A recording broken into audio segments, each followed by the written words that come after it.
running a crypto business and banking is Oh, a yeah. major struggle. And yes, it could be. It's a little bit on our on our part with the name Coastal Crypto is our registered LLC name. We don't have a DBA. We're working on a DBA. Mark is working on a trademark for us, and but having Coastal Crypto in the name has been difficult, and working with certain exchanges has been very difficult. Do we want to name names about partnerships and how we were treated because we don't use certain exchanges? Well, I think we've already been open about like the exchanges that we use. I don't see why we wouldn't be open with the bank that we used to use. It's not like we're not using them anymore. And it seems like it's just this is the trend that banks are doing because it's almost as if like we're I don't want to relate us to what's going on with someone that's very popular in the news currently, and that also got recently unbanked. But yeah, we got unbanked from a company who currently has a relationship with Coinbase. So we thought that they were crypto friendly. As soon as we decided, and we've been doing transactions, the bank itself is PNC. Those that have purchased from us know they've sent us wires through PNC and everything like that. They well, where was it? Oh, over the last couple months, since we've only been with them for a few months. We happened to be with a different bank prior, which we kept that account open just in case this happened. Because again, you can't really trust the traditional banking system and them honoring anything that they propose that they're going to do. But basically, we had been doing normal transactions with them, paying our utilities, moving funds. Not really too much. We did, but we didn't. When it came to like actually utilizing to buy equipment with it, we finally decided that we are going to test it, or I did at least decided, well, okay, I'm going to test it. We need to move fast with a current order that we had, and just move the funds over to the exchange that we deal with, which is Kraken. Obviously, it's a competitor to Coinbase, which is the reason I think that all this happened. They didn't like it.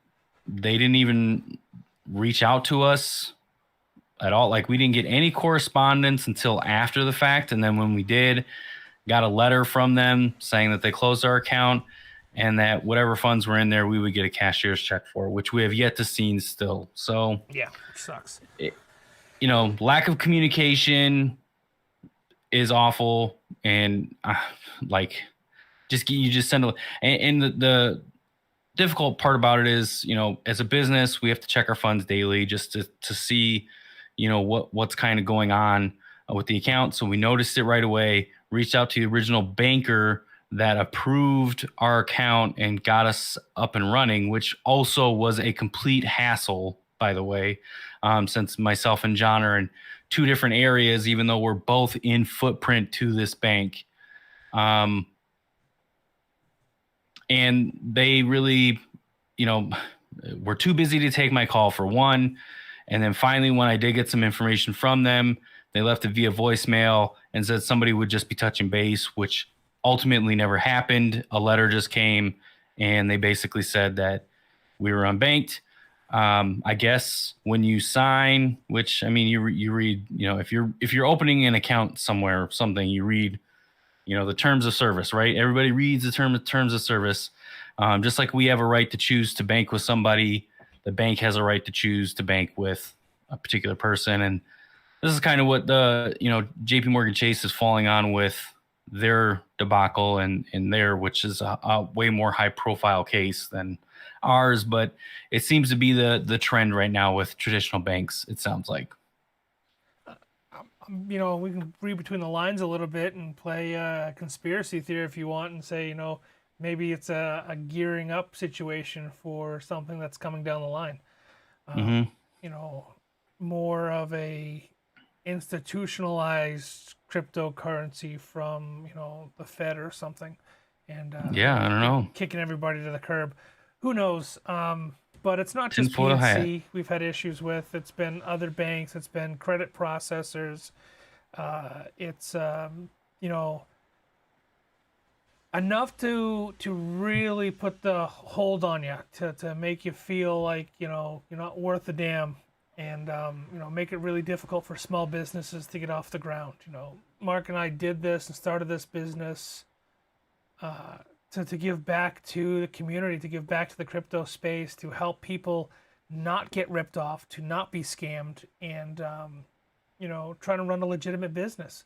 We're doxxed. We're everything is registered. We're doing everything by the book, jumping through all the hoops, even when the hoops are ridiculous and lit on fire, and over a fish, Shark Tank. We're doing it. We're making sure we're jumping through those hoops, and we're still getting kicked to the curb.